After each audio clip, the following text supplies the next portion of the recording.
Hi everyone, it's Ren here. I hope you're all doing great, guys. It's been a while since I've talked to you from this particular spot.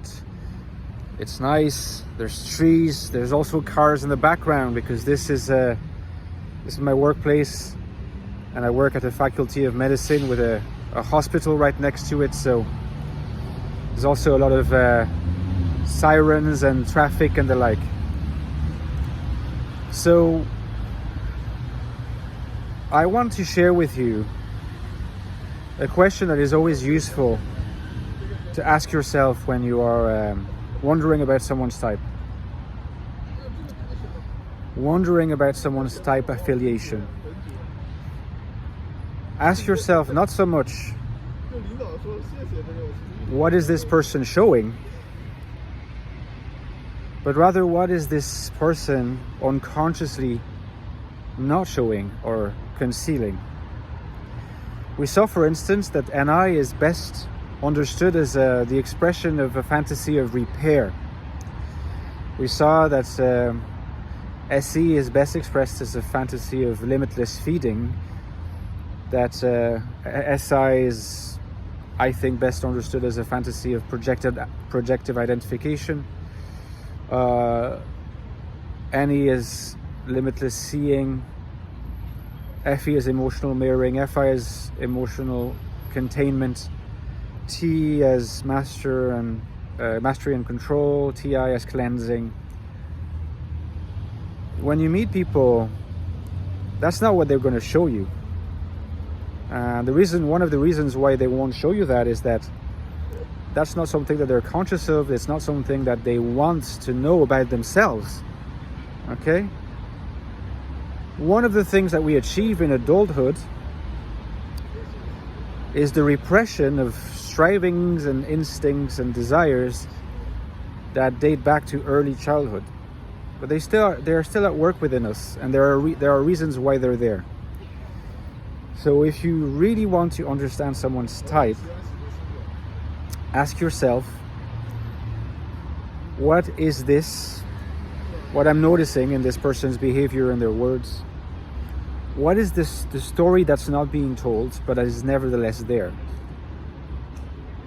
How can I understand this story? How can I understand this narrative? How does this person, not so much what do they say, because we now understand this is very superficial. Not only what do they say, what are their opinions and how do they act, but what is this way of talking and this way of behaving? What is it saying about how this person understands their world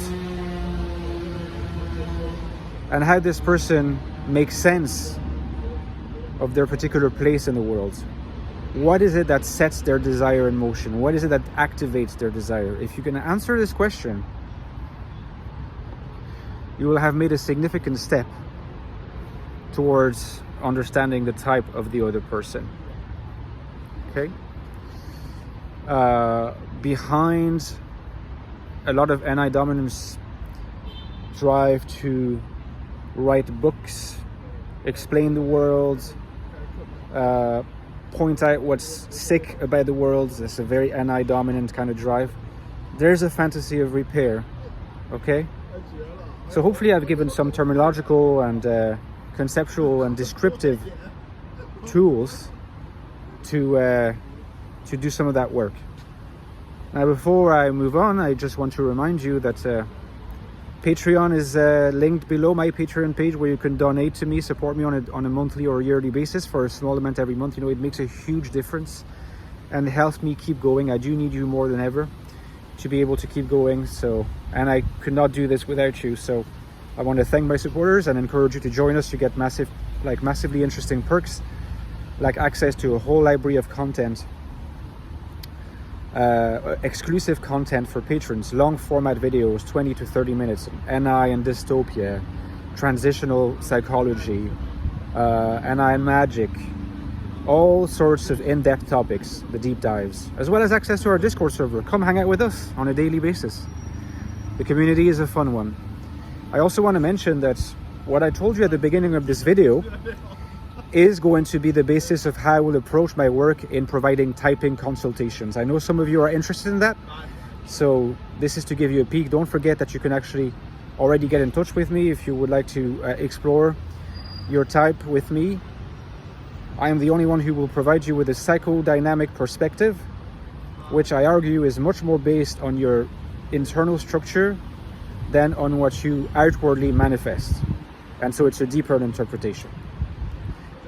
By the way, before I forget and before I finish this video, you have two books that I want to recommend by myself. The Infinite Soul and the Ecstatic Soul. They're two books on the INFJ. You know, this channel started out as a very INFJ focused channel. It still is in some ways, but a bit less so now. These books are essential to understand the INFJ type. I let you click the links below to learn a bit more about them. One is more about the internal world of the INFJ, and one is more about the external world. Okay? If you want a deep understanding of the INFJ type, you need to read these books. Okay, guys? Thank you for your attention, and I'll see you tomorrow.